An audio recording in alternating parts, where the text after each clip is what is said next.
എല്ലാ നല്ലവരായ സിനിമാ പ്രേമികൾക്കും എല്ലാ സിനിമ ആസ്വാദകർക്കും സിനിമ എന്ന ചാനലിലെ മറ്റൊരു വീഡിയോയിലേക്ക് ഹാർദവമായ സ്വാഗതം. ഇന്നത്തെ വീഡിയോയിൽ നമ്മൾ പരിശോധിക്കാൻ പോകുന്നത് വിഷ്ണു ഉണ്ണികൃഷ്ണൻ്റെ പുതിയ സിനിമ ആയ ഇടിയൻ ചന്തുവിൻ്റെ റിവ്യൂ ആണ്. നമുക്കപ്പോൾ അതിലേക്ക് നേരിട്ട് പോവാം. ശ്രീജിത്ത് വിജയനാണ് ഇതിൻ്റെ ഡയറക്ടർ. ഈ ശ്രീജിത്ത് വിജയൻ ഇതിനു മുമ്പ് സംവിധാനം ചെയ്ത രണ്ട് സിനിമകളാണ് മാർഗംകളിയും കുട്ടനാടൻ മാർപ്പാപ്പയും. ഇതിലെ നായകനായിട്ട് വരുന്നത് വിഷ്ണു ഉണ്ണികൃഷ്ണനാണ്. പിന്നെ ഇതിൻ്റെ വില്ലൻ ഈ സിനിമയിലെ ഒരു സൈക്കോ വില്ലനായിട്ട് വരുന്നത്, ഏകദേശം സൈക്കോ ടൈപ്പാണ് ആ വില്ലൻ. അത് ചന്തു സലീം കുമാറാണ്. പീറ്റർ ഹെയ്നും വിഷ്ണു ഉണ്ണികൃഷ്ണനും ഒന്നിക്കുന്ന സിനിമ. ഈ കോംബോ എന്തു മാജിക് ആയിരിക്കും ഒരുക്കി വെച്ചിരിക്കുന്നത് എന്ന കൗതുകമാണ് ഇടിയൻ ചന്തു എന്ന സിനിമയുടെ ടൈറ്റിൽ പ്രഖ്യാപനം മുതൽ നമ്മൾ കേൾക്കുന്നത്. അപ്പോൾ അതിനൊരു ക്യൂരിയോസിറ്റി ഉണ്ടായിരുന്നു അത് കാണാനായിട്ട്. അപ്പോൾ എല്ലാവരെയും പോലെ ഞാനും അത് ഉറ്റുനോക്കിയിരുന്നു എന്താണെന്നുള്ളത്. ഇതിൽ ചന്തു എന്ന നായക കഥാപാത്രത്തിൻ്റെ ജീവിത സാഹചര്യം, കുട്ടിക്കാലത്ത് അവൻ്റെ മനസ്സിലേൽക്കുന്ന ആഘാതവും അതിൻ്റെ ഫലമായി അവൻ അനുഭവിക്കുന്ന സംഘർഷങ്ങളും എല്ലാം അതിലൂടെയാണ് സിനിമ നീങ്ങിപ്പോകുന്നത്. അവൻ്റെ കുട്ടിക്കാലം മുതലാണ് സിനിമ ഇങ്ങനെ നീങ്ങിപ്പോകുന്നത്. ഇതിൽ ഈ സിനിമ ഡയറക്ടറും സിനിമ പിന്നണി പ്രവർത്തകരും പറയാൻ ഉദ്ദേശിച്ച കാര്യം എന്താണെന്ന് വെച്ചാൽ നമ്മുടെ യുവാക്കളുടെയും സ്കൂൾ വിദ്യാർത്ഥികളുടെയും മയക്കുമരുന്ന് ഉപയോഗവും അവരെ അതിലേക്ക് നയിക്കുന്ന സാഹചര്യങ്ങളും അത്തരക്കാർ സമൂഹത്തിൽ സൃഷ്ടിക്കുന്ന ആപത്കരമായ സാഹചര്യങ്ങളുമെല്ലാം വാർത്തകളായിട്ട് നമ്മുടെ മുന്നിലൂടെ ദൃശ്യമാധ്യമങ്ങളുടെയും പത്രമാധ്യമങ്ങൾ എന്നും നമ്മൾ കേൾക്കാറുണ്ട്.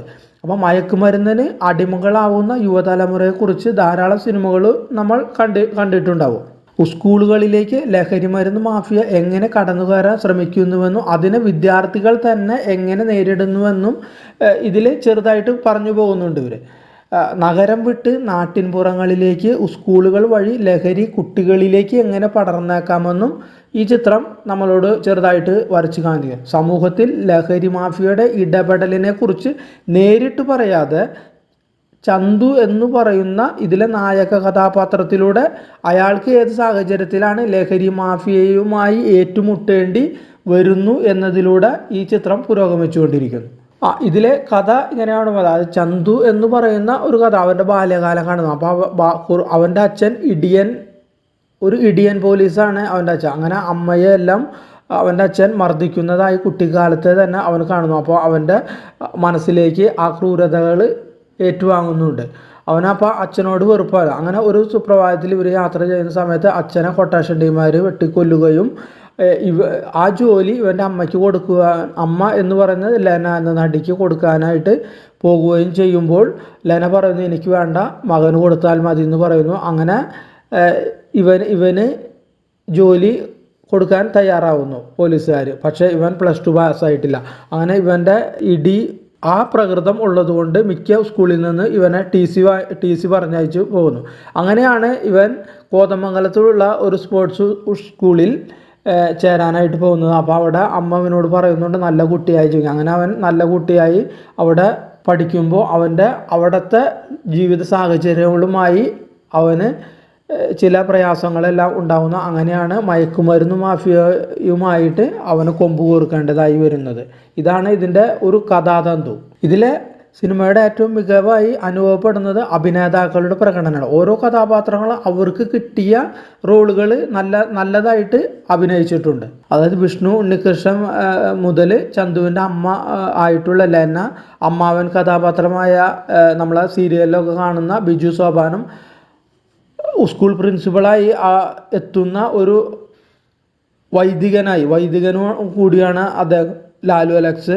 അതുകൂടാതെ PTA പ്രസിഡന്റ് ജോണി ആൻ്റണി, അദ്ദേഹത്തിൻ്റെ മകനായി എത്തുന്ന ഗോപികൃഷ്ണൻ, ഇവൻ്റെ കാമുകി അതായത് സ്കൂളിലെ കരാട്ട സ്റ്റാറായ ടീന എന്ന കഥാപാത്രത്തെ അവതരിപ്പിച്ച ജയശ്രീ, അതുകൂടാതെ ചന്തുവിൻ്റെ ബെസ്റ്റിയായ ദുർഗ, അതുകൂടാതെ ഈ ചന്തുവിൻ്റെ സ്കൂൾ ഗ്യാങ് കോംബോ അവരെല്ലാവരും നന്നായിട്ട് അഭിനയിച്ചിട്ടുണ്ട്. അവരുടേതായ ഏത് റോളാണ് അവർക്ക് കിട്ടിയത് അവർ നന്നായിട്ട് അവതരിപ്പിച്ചിട്ടുണ്ട്.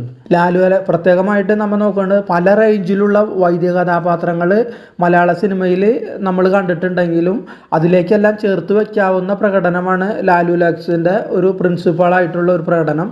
അതുകൂടാതെ PT മാസ്റ്ററായിട്ട് IM വിജയനും ഉണ്ട്. ഈ സിനിമയിലെ പോസിറ്റീവ് വശം എന്തെന്ന് വെച്ചാൽ അവർക്ക് ഓരോരുത്തർക്ക് കിട്ടിയ കഥാപാത്രങ്ങളെ അവർ നല്ല രീതിയിൽ അഭിനയിച്ച് പ്രതിഫലിപ്പിച്ചുകൊണ്ടുണ്ട്. പക്ഷേ ഇതിൽ തിരക്കഥയുടെയും മറ്റും ഒരു പോരായ്മകൾ ഇതിൽ കാണുന്നുണ്ട്. കാരണം എന്തെന്ന് വെച്ചാൽ പീറ്റർ ഹെയിൻ്റെ ഒരു ടൈറ്റിൽ വെച്ചിട്ടാണ് ഇടിയുടേതായ ഒരു പടം വയ്ക്കുമ്പോൾ അതിൻ്റേതായ പീറ്റർ ഹെയിനിൽ നിന്ന് അല്ലെങ്കിൽ അദ്ദേഹത്തിൻ്റെ മറ്റു സിനിമകൾ നമ്മൾ കണ്ടുപോയ നമുക്ക് അത്രയ്ക്കൊരു പവർ പാക്ക് ഈ സിനിമയിൽ നമുക്ക് കാണാനായിട്ട് സാധിക്കുന്നില്ല. ഒരു സാധാരണ ഒരു +2 വിദ്യാർത്ഥികളുടെ ഒരു പടമായിട്ട് തന്നെയാണ് ഇത് നമുക്ക് കാണാനായിട്ട് സാധിക്കുന്നത്. പിന്നെ സ്റ്റണ്ട് സീനുകളൊക്കെ വെറുതെ ഇങ്ങനെ ചെടിച്ചട്ടിയൊക്കെ എടുത്തെറിയുന്ന ജസ്റ്റ് ഒരു സ്റ്റണ്ട് സീൻ മാത്രം, അത് പ്രത്യേകമായ ഒന്നും ആ സ്റ്റണ്ട് സീനുകളിൽ നമുക്ക് പറയാനായിട്ട് ഇല്ല. പക്ഷേ ഇതൊരു അറുപൊളിയൻ പടമാണെന്ന് നമുക്ക് ഒരിക്കലും പറയാൻ പറ്റില്ല. അങ്ങനെ നമ്മൾ ഒരിക്കലും പറയരുത്. അറുപൊളിയൻ പടം ഒരു ചിഞ്ഞുനാറിയോ പടമോ ഒരിക്കലുമല്ല. പക്ഷേ ഒരു ബിലോ ആവറേജിൽ നിൽക്കുന്ന ഒരു പടമാണ്. വലിയൊരു നല്ലൊരു സൂപ്പർ പടം ആണെന്നും നമുക്ക് പറയാനായിട്ട് സാധിക്കില്ല. ഒരു ബിലോ ആവറേജിൽ നിൽക്കുന്ന ഒരു പടമാണിത്.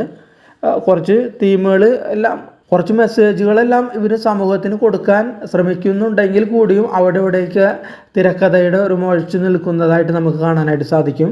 പക്ഷേ ഇതിൽ നമ്മൾ പോസ്റ്ററും മറ്റും നമുക്ക് കാണുമ്പോൾ ഇതിൽ നമുക്ക് തലക്കെട്ടോ കാണും വിഷ്ണു ഉണ്ണികൃഷ്ണൻ ഒരു ഗംഭീരമായ ഒരു സ്റ്റാറായിട്ട് അല്ലെങ്കിൽ ഒരു അസാമാന്യമായ ഒരു കഥാപാത്രമായിട്ട് നമുക്ക് ആ പോസ്റ്റർ ഡിസൈൻ കാണുമെങ്കിലും യഥാർത്ഥത്തിൽ ഈ ഉണ്ണികൃഷ്ണൻ എന്ന് പറയുന്ന കഥാപാത്രത്തിന് ഇതിന് കുറച്ച് സംഭാഷണങ്ങൾ മാത്രമേ ഉള്ളൂ. ശാന്തമായ കഥാപാത്രമാണ് താനും ഇത്. ഒട്ടുമിക്ക സീനുകളിലും ഒരു അടക്കി പിടിച്ച ശരീരഭാഷയാണ് ഈ നായകനായിട്ട് അഭിനയിച്ച ഈ ചിത്രത്തിൽ വിഷ്ണു ഉണ്ണികൃഷ്ണൻ്റേത്. ഇതിൻ്റെ ഒരു രണ്ടാം ഭാഗത്തിനുള്ള വാതിലുകൾ തുറന്നിട്ടിട്ടാണ് ഇതിൻ്റെ ഈ കഥ അവസാനിപ്പിക്കുന്നത്. അതായത് ഇടി ഇനിയും തുടരും എന്നാണ് പറയുന്നത്. അപ്പോൾ ഇതിലൊരു രണ്ടാം ഭാഗം നമുക്ക് ഇതിൽ പ്രതീക്ഷിക്കാം എന്ന് തോന്നുന്നു. അപ്പോൾ ഇത്രയുമാണ് ഈ സിനിമയെക്കുറിച്ച് പറയാനുള്ള കാര്യങ്ങൾ.